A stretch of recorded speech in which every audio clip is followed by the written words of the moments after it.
Who knew a crumpled up wet paper towel would inspire a full art journal page? This art journal page is very simple to make, and you can see all of the amazing texture you can get with just one paper towel. So stick with me and I will show you several different techniques that you can use for any art journal page. For this page, I am using a Joggles disc bound journal. These pages are very thick and durable, but I did want to prep my page with some clear gesso. I am using a brayer to spread out my gesso. This gives a really cool texture in the background that you cannot get with a paintbrush. The clear gesso that I have is pretty thin, so I like to go over the page a few times. Now I am going to take the paper towel that was sitting on my desk after I cleaned up some water, and it was just sitting there, and I thought, you know what?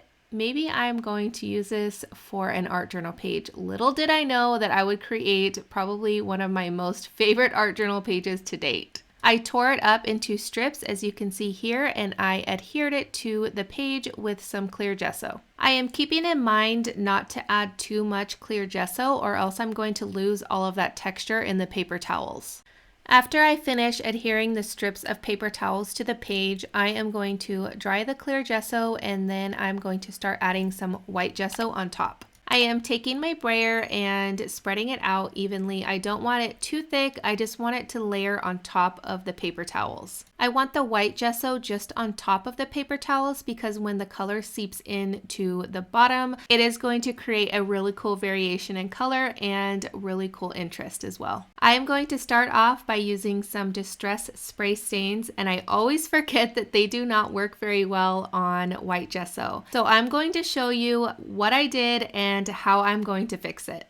So I start off by spraying the whole page with antique linen, and then I dab some of it up because I want the bottom portion to have the peacock feathers color. And then I spray a ridiculous amount of antique linen on top again because it was seeping into all of that gesso. I'm going to add some ground espresso spray stain, and I find that the browns are the ones that do not do very well on the gesso. The peacock feathers did okay, but it is definitely not as vibrant as it should be. I am now going to add some rusty hinge, which does not do very good with the gesso either. I have wasted so much sprays using it on gesso. You would think that I would learn my lesson by now, but maybe leaving this in here as a mistake or something that I need to fix might help me remember. We'll see. As you can see here, I am adding even more peacock feathers, trying to make that color very vibrant. I am adding more antique linen, more ground espresso, and then I'm going to go in with even more rusty hinge. The gesso just continues to soak all of it up, and it is not as vibrant as it should be. I continue to add a few layers of colors, drying in between each layer so that I can get a sense of how vibrant the color is going to be. When I'm adding the color to the page, I'm taking the nozzle out of the spray and using the stick to add the color to the page.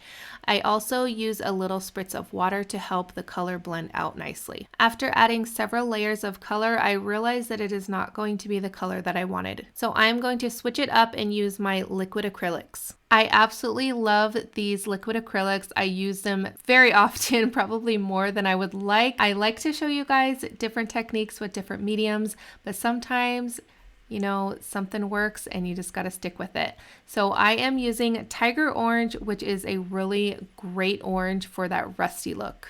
I am putting the Tiger Orange over the rusty hinge and a little bit over where the ground espresso is because I want the brown and the orange to kind of blend really well together. That way everything flows really nicely. I am going to take a little spritz of water to help that color blend out even more. This second color is Burnt Sienna, probably one of my favorite liquid acrylic colors, and I am going to put it in the same places where I had put the ground espresso spray stain. I am also going to overlap it onto the Tiger Orange to help the colors blend nicely together. I am going to add just a spritz of water to help the colors blend out even more.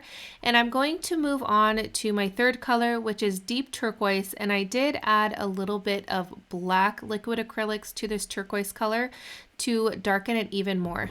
This page is very simple, but I wanted a lot of contrast between the colors. After I add the turquoise liquid acrylics, I'm going to add a little bit of water to help it blend out. Before moving on to the next step, I do dry the page completely. This is important because you don't want the gesso to soak up all of that color. I am lightly going over some of the areas. I don't want to add too much and completely cover my page. I just want a little bit here and there. I end up taking out my smaller brayer. This is easier to add little touches of the gesso here and there. After adding some gesso to the page, I did notice that the gesso was soaking up some of the spray stain. So I'm going to take some Distress Microglaze. This stuff is amazing. I am going to rub it on basically the whole page.